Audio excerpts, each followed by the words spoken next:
We will have a prayer and pledge before we call the meeting to order.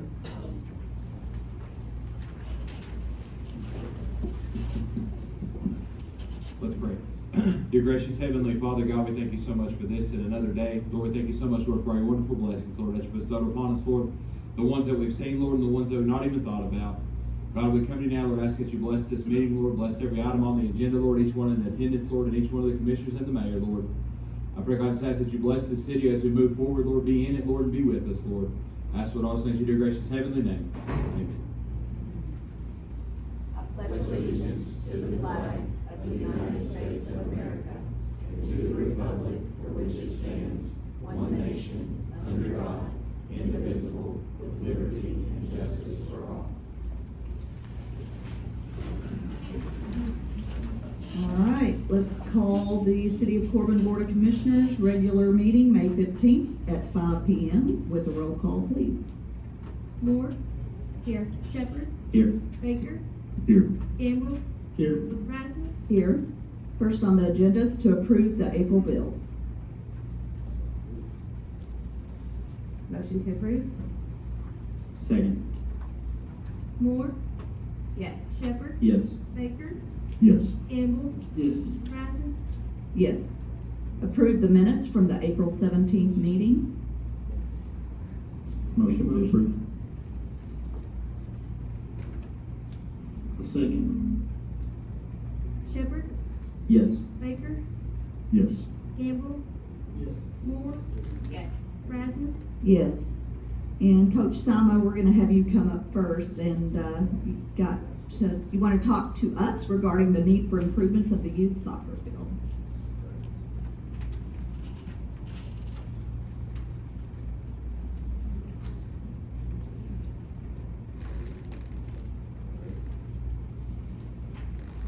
Last person this year is very tall. It's on. It's on. Yeah, you're good. I don't usually need them, so. Yes, I just, this is kind of a last minute thing. I was supposed to be playing in a conference tournament tonight, but I coached my last school soccer match on Thursday last week, and we got eliminated. So I was planning this for June, but after speaking with a couple of the commissioners, they kind of encouraged me just to come ahead this week, even though it's short notice for me, and I was happy to get on the agenda. For the last 30 years, I've taken an approach locally in the things that I've been involved with that people will see the good work you do and they will join in and offer support. As I step away from a life's work in school sports, I see a different approach is needed. While that's garnered a tremendous amount of individual support, I can't name all of the people, some sitting here, who jumped in and helped and have done tremendous work and supported the work that I've been doing. One thing it's not not initiated is the conversation of, hey, you're doing a great job, we're going to invest in, so forth. That's just never been a conversation that anybody has walked up to me and had. So now as I kind of step away from the coaching aspect of things and more into the organizing and advocate roles for youth sports and school sports here in our community, I think that my approach is to do what I've always done, and that's to coach and teach. So I know that there's a lot of people who come here and request money for projects and for programs. And many times they probably don't. That's just because they have a personal interest in that program. And it's not that, and I'm no different. I have a personal interest in the soccer programs. Obviously, I've made a career out of that. But I'm more than just a soccer enthusiast or a soccer coach. I feel like that there's more. There's a facility that is very valuable to our community that needs to be worked on and needs to be enhanced. So I think for three reasons. One, the Tri-County Youth League that we have that is housed at the facility at the Civic Center is probably the only true recreational program we have locally. And by recreational, I don't mean that it's not competitive. Obviously, kids are competitive as they develop that, but it's not competitive by design. We don't have a league winner. We don't have a postseason play. We don't have any of those kind of things. It's purely recreational. And I think that's important. I think all of us who played sports growing up, I think I've heard this from Marlon and I've had this discussion a number of times. I've had it with other people in the community, that sports now is completely different than it used to be. When we grew up, we got together and played sports and did things just kind of, as groups of kids just got together. Now, you rarely see kids playing unless there's a coach who's organized that sport, organized that event, organized that meeting. We need places where people can just come and recreate. And I think this facility is ideal for that. I'm a big advocate of soccer, not only because it's the sport I played, but I believe that soccer is, and I'll mention it in a few minutes, how it's an investment in all sports, is probably a fundamental sport.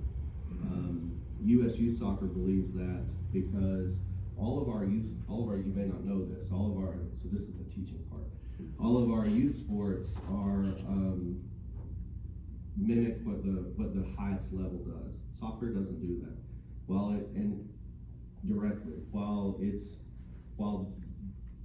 the adult game is a very organized and intricate game with a lot of rules, just like all the other sports, the game itself is a very adaptable game to youth. So what US Youth Soccer has done is take this game of soccer and adapt it to the child development ages where a child is at that age.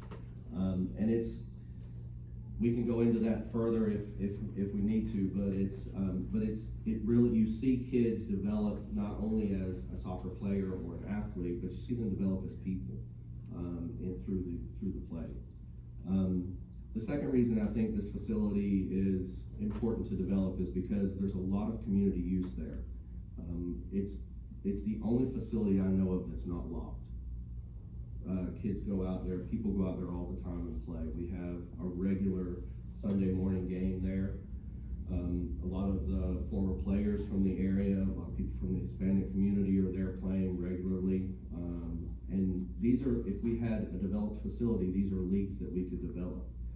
There's a lot of places that have five-a-side leagues, that have futsal leagues, that offer a lot of other kicking sports too. Adult kickball, different things like that are there. We could offer more high school development stuff, and not just for the high school in town, but for the high schools in the area. Spring leagues, not every high school player has the commitment to play competitive soccer or they travel.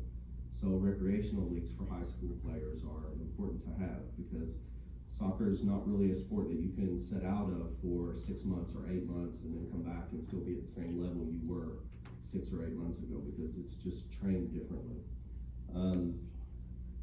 It's also a place where we could have open play nights, just open community nights for people to come out, just picnic and let the kids throw frisbee, do things like that.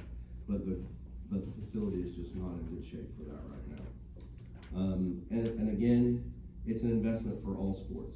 There's numerous professional athletes who talk about their experience in youth sports, and they all highlight soccer as being the youth sport that really helped them develop as an athlete, to the point that I looked at. This is something that when I did a national youth license for soccer that we talked about a lot in the licensure. It's a week-long course, and so I went back and pulled some of those things. And many of you probably know Mike Leach or Jim Harbaugh as football coaches. I guess if you're a Michigan fan, you really know. But so it's just some quotes from them. I've had great luck with soccer players, to the point in recruiting it's a plus if the guy played soccer. Their coordination on both sides of their body, both of their feet. They make good cuts with both sides of their feet there, that helps. they tend to be explosive on both sides. Leach, the head coach at Washington University, said. It's a huge benefit. Harbaugh said this: I don't think there's a better game for running or eye coordination. There's really no other game like it. As the head football coach of Michigan, he says, I always encourage youngsters in America to play soccer. I think this is a football coach, I think every American boy should play soccer until 8th grade. Then they should play football, American football. Now, I don't agree with the very last thing he said, but the first thing he said, I agree 100%. This is from Steve Kerr. If I were the czar of American basketball, and I had to say, all right, I'm in charge of youth basketball in America, I would make every player coming through youth basketball play football. And he's not talking about American football, he's talking about soccer, because it translates directly. So you have this support from so many people for youth sport and specifically for youth soccer. Yet here, we just don't have the facility that we need to do that. So I've got some project possibilities here. I'm glad that you're here right now, because with the guys working on the budget, right now is a good time. I'm glad you didn't wait till June. I'm sorry you all got knocked out, but I'm glad that you're here. We can turn a negative into a positive. I mean. Oh, you got an extra? Do you need more? Okay, sorry, I didn't mean to interrupt. So just looking down the list, this is something we've developed over time. Water management. Right now, we have a large problem on the field with water running off of the Civic Center, comes down the downspouts, funnels right to the field, and off of the parking lot right on the field. And at times in the fall or in the spring, if we have a rainy spring, which we haven't had this spring, but there's been times where we just couldn't play just because of the amount of water, not that landed on the field, but the amount of water that drained onto the field, just because the water's not managed. So if you look at the picture behind, you can see we had an issue there some time ago where water was running through the front gate and down the hill, and that's what spurred the development of the sidewalks and the pad that's there. And then they put a curb in front of that to keep the water from running down through there, but it still runs off. You can see where the runoff is on the side up close to the building. If we could, there's some suggestions there for how to manage that water better. And it does still pool It does. down on the field. I mean, I just took some pictures a couple Dramatic, weeks yeah. ago that And if you you can't go walk. up there during a hard rain, you'll be surprised how much water runs underneath that storage building that's there, and down onto the field. And so that's a quick fix. I mean, that's not something that's going to be, hundreds of thousands of dollars to fix. It's just something that's been left undone for a while. The curb, you The mean? curb, yes. Well, and the irrigation, didn't we have it, I know we discussed it, was it in the budget a couple of years ago to have $15,000 for the irrigation system? I've already got 2 estimates on that, approved by. Okay. So then the second thing would be a multi-purpose building. Marlon sent me a grant request or grant application. I think it was in September, October. And I went ahead and applied for that grant. We got a $10,000 grant for the Bill Belichick organization. And we've currently spent, we just received those monies this past month. We've spent around $7,000 on new goals. This is a huge upgrade for us because we've been using PVC goals for our youngest age groups. If you know, PVC out in the weather for a while doesn't usually last very long, so it's a constant repair situation just to try to keep them safe. So we went ahead and did that, and we need a place to store those so that they're not out there. We're a little worried about just them being there during the season, but definitely leaving them outside full time is not really probably something we should do. And we've been using a concession that was donated when St. Millis went under for the last, 15 years. We've all been in it. You've all been in it. Well, you've all eaten food out of it, I'm sure. And it's good food. It is good food. So, yes, my mother-in-law she's the concession lady. So, we think that a multi-purpose building there would help with storage. We could put storage in there. We could put better concession, one that's more fully, we have to carry everything there and everything back, and it's a whole lot of work. So that would be a huge benefit. Those are, I think, doable in the short term. Field surface, there's been some work done on the field surface. It's been dragged and there's been some sand put on it and things like that, but it really needs a resurface. I actually have, as I said, I was a little, not everything's prepared for this meeting, but I have a couple people coming to take a look at that next week. We're doing some work in the school system at the middle school to finish the football field up there, football soccer field up there. And some guys that I work with on the resurface at the primary school field, and on a couple other projects, a couple other soccer projects in the state are coming up to look at the facility at the middle school. And I've already contacted them, and so they're gonna take a look at this facility as well and give us some ideas on what we need to do there and what's possible. Right. So, and then the last thing, or the last couple things there, finished the lighting installation. We had lighting on one side that was completed last year. And then we talked about the new lighting on the other side. And then just some enhancements at the bottom, which we kind of just dress it up a bit. And make it just kind of a nice facility. We could, obviously, the big thing is always travel sports coming in, bringing money into the area. That's something we've done for a while. We have a club, Kentucky Rush, that I'm the technical director of, and we've brought teams in for the last 10 years. But to be honest and frank, we don't play out there anymore. The fields are in such poor condition that we would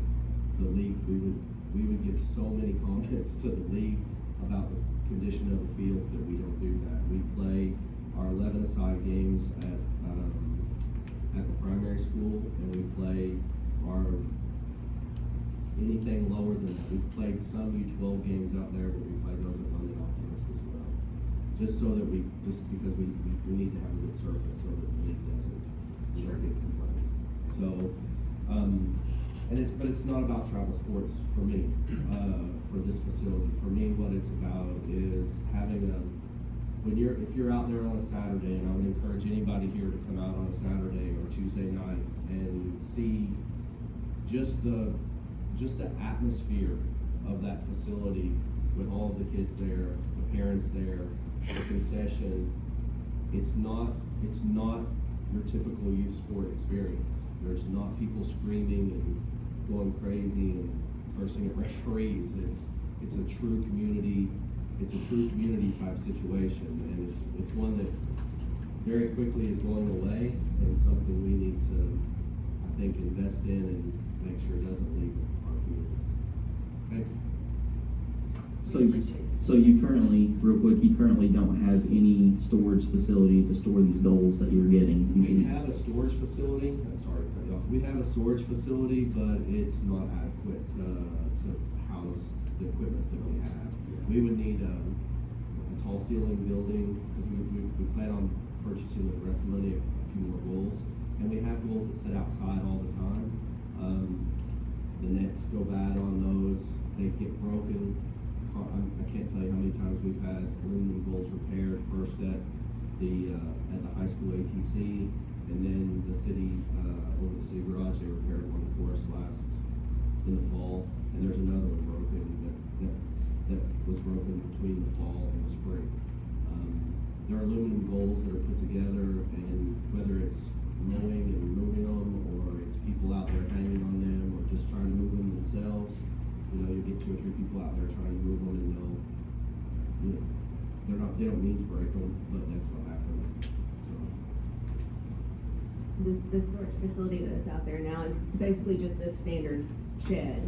Yeah, it is. It's just I think it's a 12 by 20 maybe, just a regular just a regular storage shed you'd buy anywhere. It's big enough to hold soccer balls. Yeah, it's really like a little coach's room, we just put the coaching gear in there, we've never stored goals in there. We tried to store, the PVC goals one time in the shed, and that didn't work out very well, so we usually just put them up underneath something, and if we don't have anything, by the end of, for the summer, we'll take the new goals and we'll store those. We actually bought them so that they fold up, so they're a really nice goal. If you guys have seen them when you're out there, they're a really nice goal. So we're happy we invested in those, but they're a little easier to store, so we'll get them out of the weather, and out of the summer, for sure. And Dennis, is youth league, is it the only league certified by U.S. Soccer? Locally, it is. We don't have, there's some indoor leagues that I think maybe Upward does or something like that. London Optimist is a youth league, but it's just supported by the Optimist. It doesn't have an affiliation. We're affiliated with Kentucky Youth Soccer, and then through Kentucky Youth Soccer, US Youth Soccer, and then through US Youth Soccer FIFA. So that's just the proper way to do it, because they have all the guidance from the top down as to how you develop kids, how to be safe for kids, all those kind of things. I have three questions for you. One, I know you said you don't have those estimates in yet. Right. As soon as you get those in, could you let us know? That'll really help. Two, just in your opinion, how many kids, families, and so forth, how many participants total would you estimate during the week, during the spring? This spring, since COVID, our numbers have been down, because we took a year off, and they're a seasonal year, so we played the fall and the spring.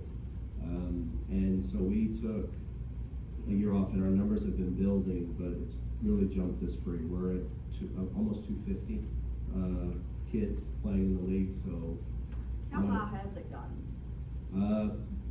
Pre-COVID, we were up over we were around 300 or a little more at times, it just depends. And that's one thing that's important to kind of note there is the way, since being involved with Kentucky Youth Soccer, we pay a fee for that per player. We pay that fee in the fall for every player that plays, but in the spring, if we have a returning player, we don't have to pay the fee again for them. So we just have to determine how many first-time players are we having in the spring. We're paying for, out of that 250, there's 150 new players this spring. So my point is that we have about half of our kids that play soccer fall and spring. But the other half, but then there's 150 kids that play in the fall that don't play in the spring. And there's 150 kids that play in the spring that don't play in the fall. And so you have that, soccer is really, and I think a lot of people are starting to see as those examples I gave you, a lot of people are starting to see that soccer is not just a soccer development sport, it's an athlete development sport. Thank you. And the third thing, it needs to be noted that he did praise his mother-in-law's cooking. So You don't get this side of done right. There are other little things too, but in this budget that I would really like to see investments made here for this. We've done Miller Park, we've done Rotary.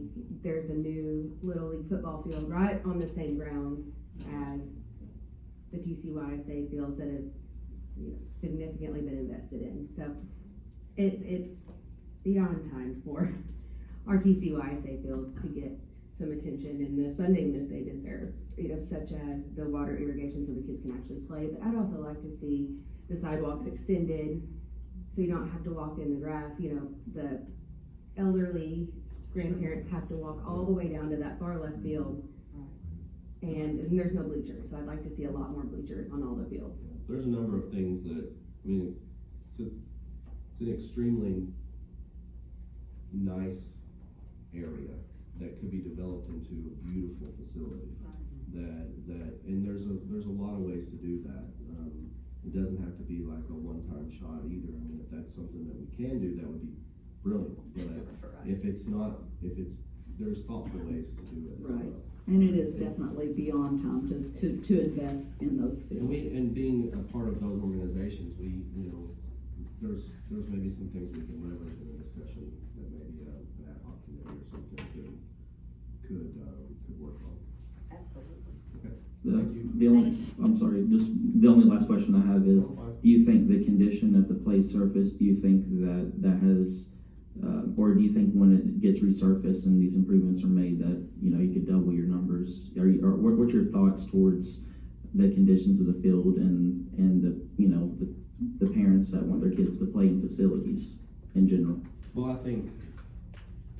have a lot of thoughts on that, but I think there's a number of things that, in my time in sports, for the last 30 years, I've seen and coached in a lot of different situations, competitive soccer, travel soccer, all the way down to just seeing other recreational programs. And I think it's a given that the two things that draw parents to programs is, number one, how organized is the program? If it's a nightmare, nobody wants to be involved in it because you don't know what's going on. The second thing is facility. If it's a nice facility, people want to go there. We've built a lot of new schools in Corbin over the last 10 years, and the numbers go up because you build new schools. If you build new parks, then you get kids involved in that. Parents want to, it's common sense, parents want to put their kids where nice things are, because they feel like those things are well supported. That's the visual, understanding that things are supported, if that's what it looks like is how supported it is from their perspective. So, Thank you. Anything else before I start? Thanks, Coach. You're welcome. Appreciate you coming. Thank you all very much. All right, let's move on to the second reading of ordinance 2023-2, an ordinance amending ordinance 12-2013 to change the days of the regular meeting of the Board of Commissioners. Ordinance number 2023-2, an ordinance of the City of Corbin, Kentucky, amending ordinance number 12-2013 to change the days of the regular meeting of the Board of Commissioners of the City of Corbin, Kentucky. Second reading, May 15th, 2023. All right, I'll need a motion to approve. Motion to approve. Second? Baker, Yes. Gamble, Yes. Moore, Yes. Shepherd. Yes. Rasmus. Yes. Second reading of ordinance 2023-3, an ordinance annexing a certain tract of real property and establishing the zoning classification for said tract of real property owned by the individual property owner. Ordinance number 2023-3, an ordinance of the City of Corbin, Kentucky, annexing to the city limits of Corbin, Kentucky, a certain tract of real property and establishing the zoning classification for said tract of real property owned by individual property owner. Motion to approve. Second. Gamble, Yes. Moore, Yes. Shepherd. Yes. Baker. Yes. Rasmus. Yes. Resolution 2023-7, a resolution adopting and approving the execution of a municipal aid co-op program contract for fiscal year 2024. Resolution 2023-7.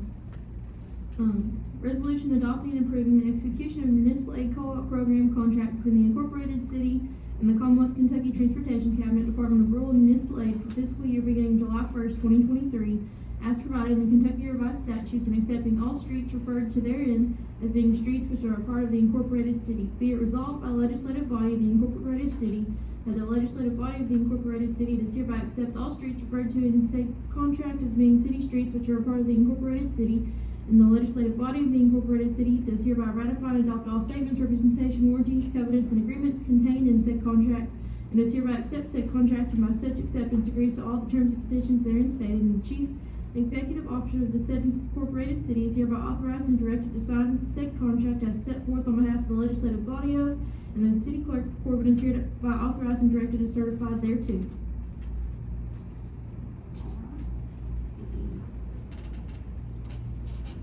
Make a motion. Thank you. Second. Moore, Yes. Shepherd, Yes. Baker, Yes. Gamble, Yes. Rasmus, Yes. Close, read, and take, close, read, and take action on blacktop, cell phone, stone, landfill bids received for fiscal year 2024. So first thing I need is a motion to close the bids. Motion, We're actually do blacktop and do cell phone. I know, okay, I need a motion to close the blacktop bids. Motion to close blacktop bids. second. Shepherd, Yes. Baker, Yes. Gamble, Yes. Moore, Yes. Rasmus. Yes. Now motion to open. Now I need a motion to open the blacktop bids. Motion to open blacktop bids. Second. Baker, Yes. Gamble, Yes. Moore, Yes. Shepherd, Yes. Rasmus. Yes. For blacktop, we received bids on Wednesday, April 19th, 2023. We received one bid from ATS Construction for CL2.38D surface 64-22. It is $86 for virgin materials and $86 for recycled materials. For CL2.75D surface 64-22, it's $84 for virgin materials and $84 for recycled materials. For hauling and applying the asphalt, it is $32 per ton for either material. That was the only bid received. Remember when we used to get like 2 and 3? I mean, They're just, crazy. they're the only, People gone out of they're business. the only ones in the game. Are these prices out, I don't know the typical. The prices black- are $1, $3 difference from what they were last year. All right, I need a motion to approve the blacktop, or I need a motion to award the blacktop bid to ATS Construction. All right, the motion to award the blacktop bid to ATS Construction. Second. Moore, Yes. Shepherd, Yes. Baker, Yes. Gamble, Yes. Rasmus. Yes. All right, I need a motion to close the cell phone service bids. Motion to close cell phone bids. Second. Shepherd, Yes. Baker, Yes. Gamble, Yes. Moore, Yes. Rasmus. Yes. All right, I need a motion, to read the cell phone bids. Motion to read cell phone bids. Second. Baker, Yes. Gamble, Yes. Moore, Yes. Shepherd, Yes. Rasmus. Yes. We received one bid from Verizon. The total cost for their bid is $57,577.48, and their bid includes free iPhone 12s and jetpacks with unlimited data. So I need a motion to accept. Did, we went with Verizon last year, right? Yeah. All right, So I need a motion to accept the cell phone, bid Verizon. Motion to accept cell phone bid from Verizon. Second. Gamble, Yes. Moore, Yes. Shepherd, Yes. Baker, Yes. Rasmus. yes, all right, next we need to close the landfill bids. Motion to close landfill bids. Second. It's after. Moore, Yes. Shepherd, Yes. Baker. Yes. Gamble, Yes. Rasmus. Yes, all right, we need to read. Go ahead. We received one bid on Wednesday, April 19th, 2023 from Waste Connections and Laurel Ridge Landfill. It is $36.86 per ton delivered and $55.62 per ton from the transfer station. There's a $1.75 per ton state fee included in both bids. These are the dumping fees that we pay, right? Didn't these double over the last year? I mean, I know last year working on the budget, this was a huge. They went up some, yeah, I mean, but they cost of fuel and everything else, they have to. Are there other landfill options in the area that may be cheaper, that haven't raised their prices so much? No one bid on it except ATS, or not ATS, but Laurel and Waste Connection.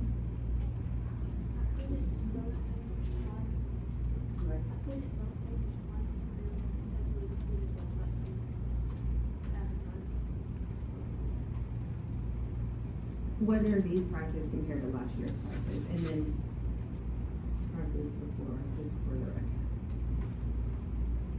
So last year it was $34.35 per ton delivered, and it was $51.98 per ton from the transfer station. The state fee is still the same. And this year's, It's $36.88 per ton delivered and $55.62 per ton from the transfer station. significant, but I guess we don't have a choice if we advertise it.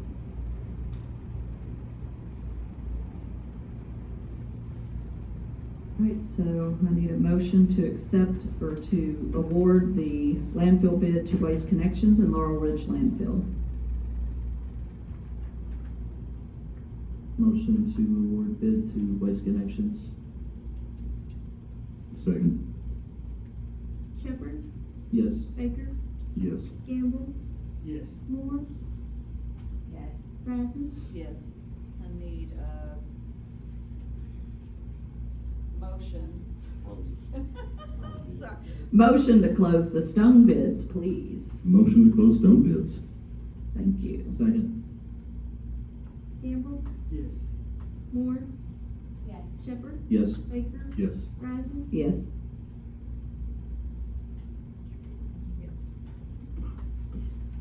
We received one bid from Heidelberg Materials. They bought out Hanson Materials, which is who we've used in the past. For DGA, it is $19.15 per ton. For number 57, it's $21.90 per ton.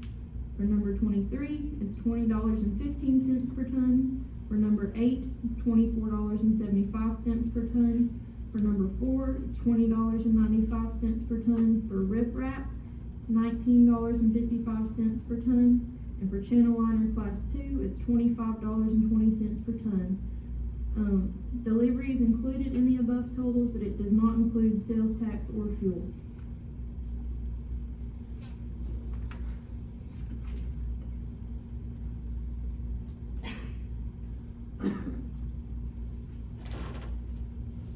Now, I might as well go ahead and ask, how does that compare to last year?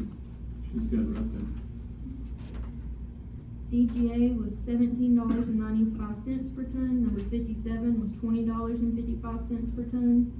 Number 23 was $19.15 per ton. Number 8 was $22.75 per ton. Number 4 was $19.30 per ton. Riprap was $18.75 per ton, and channel liner class 2 was $23.50.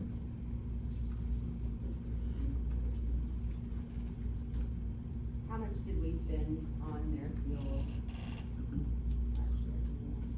Go back and look at it.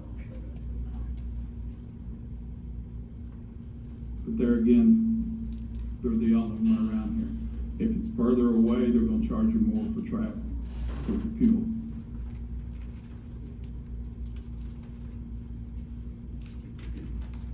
All right, I need a motion to award the Stone bids to what? Hildeberg Materials. Heidelberg.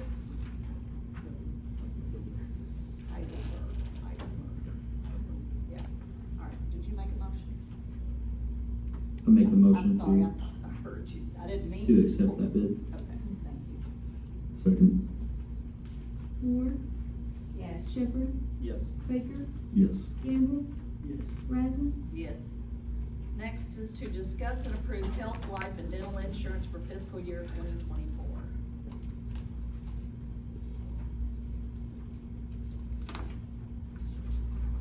Our health insurance experienced a very high claims year this year. We were able to look and change a couple of things to try and lower the increase. It's supposed to be 21.9% more than it was last year. They expect the maximum annual claim cost to be $839,884. This includes the monthly employer portion for health insurance to be $708.61. The employee rates will stay the same, but we decided to double the maximum out-of-pocket cost for employees to get the decrease on the maximum annual claim cost. The employee rates will still be $0 for the employee. For employee spouse, it'll be $155.28 per paycheck. For employee child, it'll be $142.85 per paycheck. And for employee family, it'll be $376.32 per paycheck. And our health insurance company, which is Aspire, they use Anthem's network. They are changing the billing cycle to be weekly instead of monthly as it has been in the past due to the high claims. How much higher was it?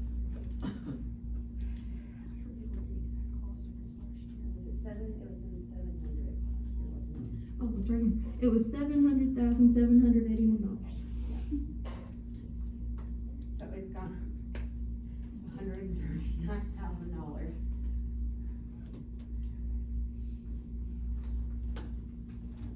Love this economy, don't you?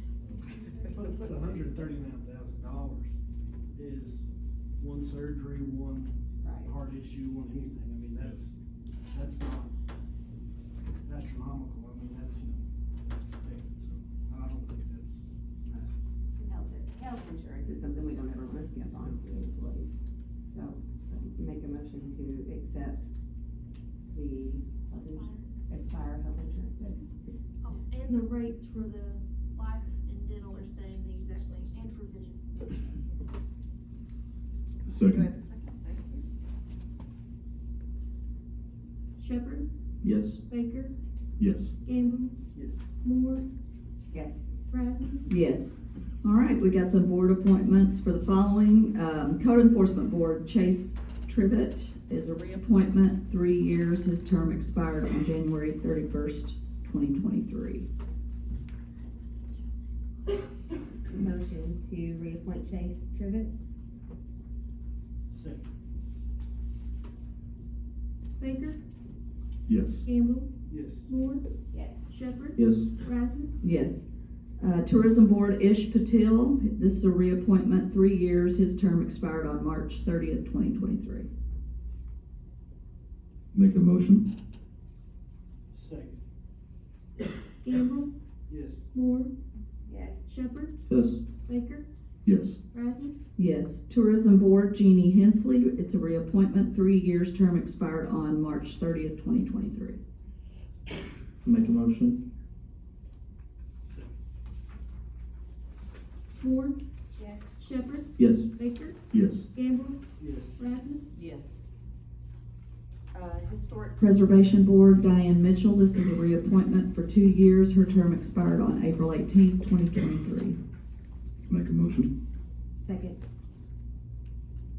Shepherd, Yes. Baker, Yes. Gamble, Yes. Moore, Yes. Rasmus. Yes. Historic Preservation Board, Sarah Reeves, this is a new appointment for 2 years, filling Steve Moore's vacancy. We certainly appreciate his service, and we miss him dearly. This term will expire on April 18th, 2025. I would love for Sarah to take my dad's place. I wasn't aware of this appointment, but I can't think of anybody better. He would be proud. Second. Baker, Yes. Gamble, Yes. Moore, Yes. Shepherd, Yes. Rasmus. Yes. Hire Drew Wilson as a full-time police officer effective May 1st, 2023. Motion. Make a motion. Oh, sorry, go ahead. I'm just gonna say Drew is already a certified police officer with several years of experience, and we were able to get him in here and he was great for it. He's already been in court too, and he's already took the case to court too, hasn't he? Yes. hit the ground running. All right, so that was effective May 1st, so, all right. Okay. Make a motion. Second.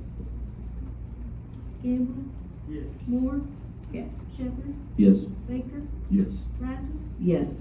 And next is to hire Zachary Strickland and Michael Burke as full-time police officers. Mayor, the personnel board met, and it is our recommendation that we hire these two. All right, I need a motion. Make a motion. Second. Moore, Yes. Shepherd. Yes. Baker, Yes. Gamble, Yes. Rasmus. Yes, and I think we should have a photo of these young gentlemen as they take on the new position in protecting and serving our community.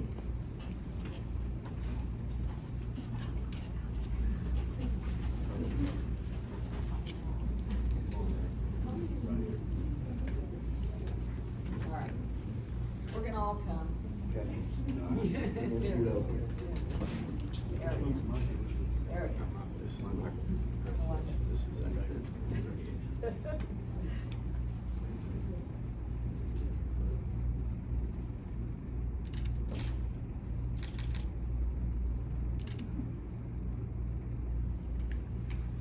Awesome.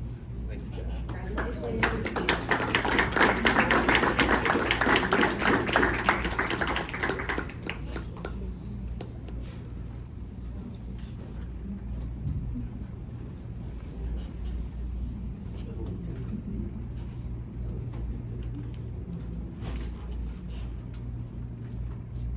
All right, next is to hire Austin Ferguson and Felicia Dye Barton as full-time employees in the Public Works Department. Jeff, you got anything? Just time to move them up, huh? All right.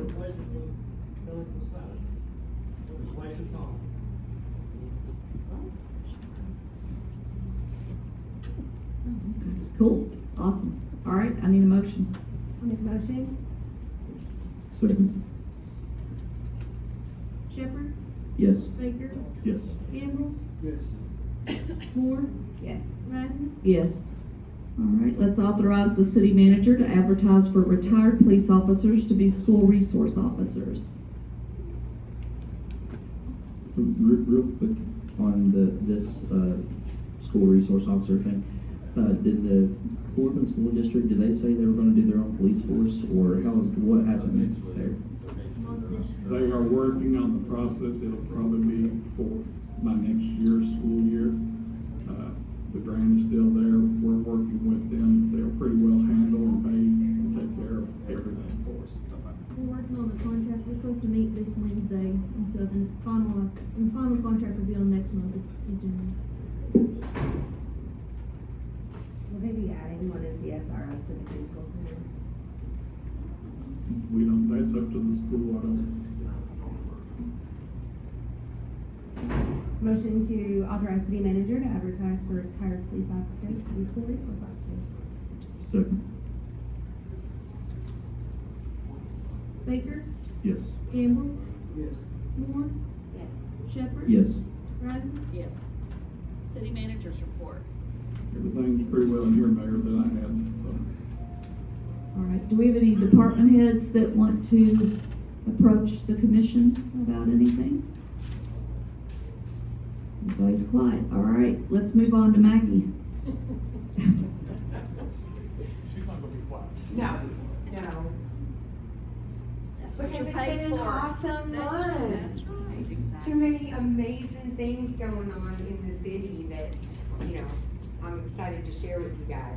So, if you've been driving down the Cumberland Falls Highway lately, you will see, that artist Colleen Turner has made a lot of progress on the Kentucky Wildlands mural, and it has turned out as beautiful and welcoming, as we knew and hoped that it would. So, I anticipate we'll have no problems meeting that end of the month target. It's already just such a welcoming addition to the city. So, and we have been, May is traditionally the kickoff of the heavy tourism season, and we have been swamped at the office with walk-ins. So, we're excited for that mural. And one thing on that building, when she gets done, we're gonna come in, Public Works will come in and paint that building. Great. Awesome. Jeff's like, uh-huh. Yeah, I know. That'll be in the middle of the night. Kernel Fest was a tremendous success this year, bigger than ever before.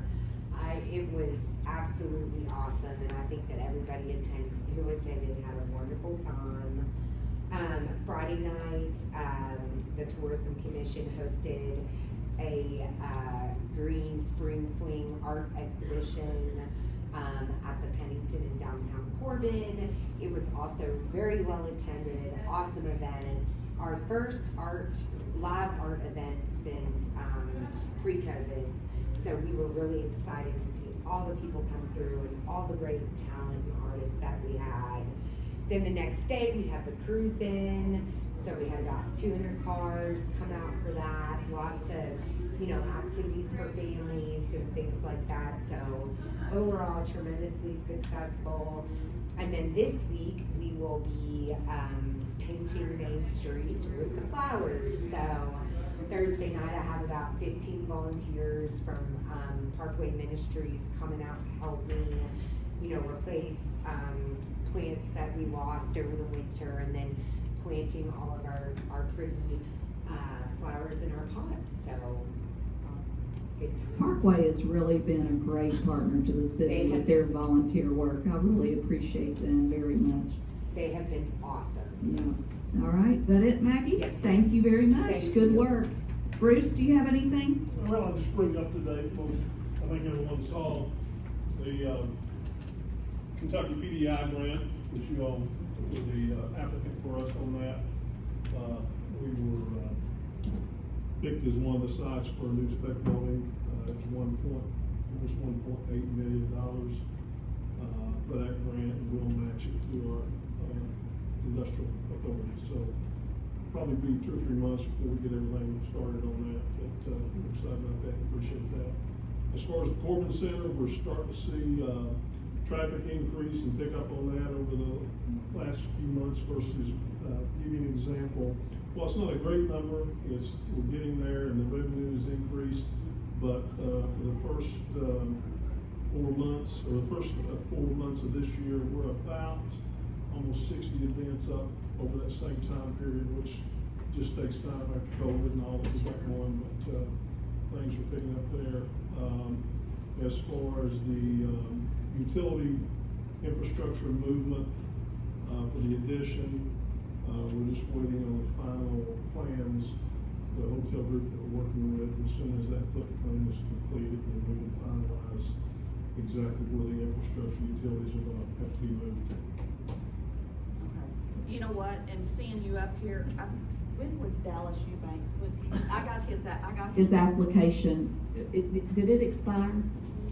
Oh, I forgot. Okay, I need to reappoint.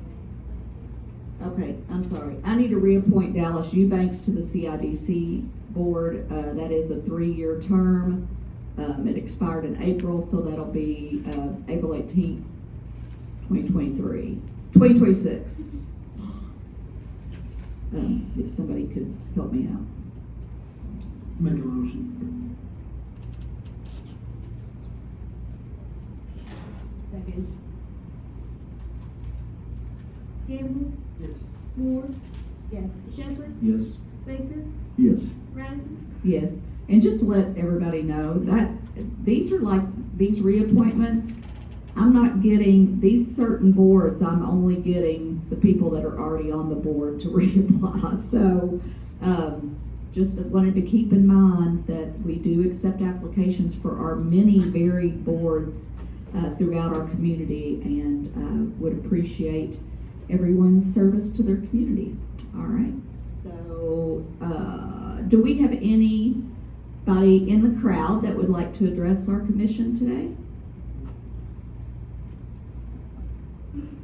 All right, how about our commissioners? Looks like Allison's got something. I have 2 questions. When are we officially opening for City Pool in Miller Park? Probably within the next 2 weeks. There's some checklists.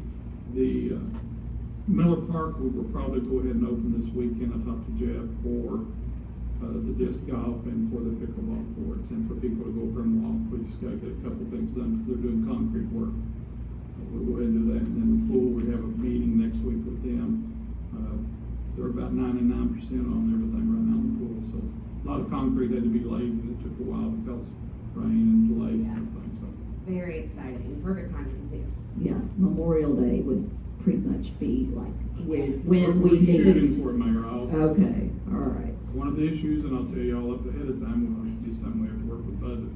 We've gotta get lifeguards, and we've gotta pay them a lot better, because there's so many regulations being a lifeguard. Oh, I'm sure that we'll all volunteer. Just kidding. All right, that was you, Allison. All right, Brandon, got anything? Yeah, so Ron's card shop, he had like, right below Gordon Hill there. Oh, yeah, that on building. Kentucky. Yeah, his building, I guess it's split up, like he gets like 3 separate utility bills, and he gets like multiple trash cans that he has to pay for, but he only uses like half of one. I didn't know if like that would be something we could maybe work with, because he has a smaller store and everything. I didn't know if that, if we could do anything on that route. That's at least pay for the one, for sure. Oh, yeah, but I think he's paying for more than one right now, and he doesn't need like 3 of them, Right. so. Just the one's already had to pay for. Yeah. Yep. All right, let's, But the only reason he's paying for multiple is just because I guess he gets like 3 separate bills, Is so. he using, And he's using only like half of one. is he using that building, all 3 buildings? Is there 3 offices there? I guess that's how it's one business entity though, that's Over all of it? overall, yeah, and it's a small Get him store. to check that, too. Is the splash pad open now? We're working on that. We have to get a plumber in there tomorrow to check a couple of things on it, just before the water will come up. I think setting over the winter time, probably within the next 2 weeks when school goes out, it'll open up. Okay, I saw the water on the other day, my kids ask me every day. Well, we're testing. We had to test it, and there was some problems, and they've got a plumber coming tomorrow to check it. Thank you. okay. All right. John or James, you all have anything you need to bring before the commission? Not at this time, thank you. All right. Okay, let's entertain a motion to adjourn. Motion to adjourn?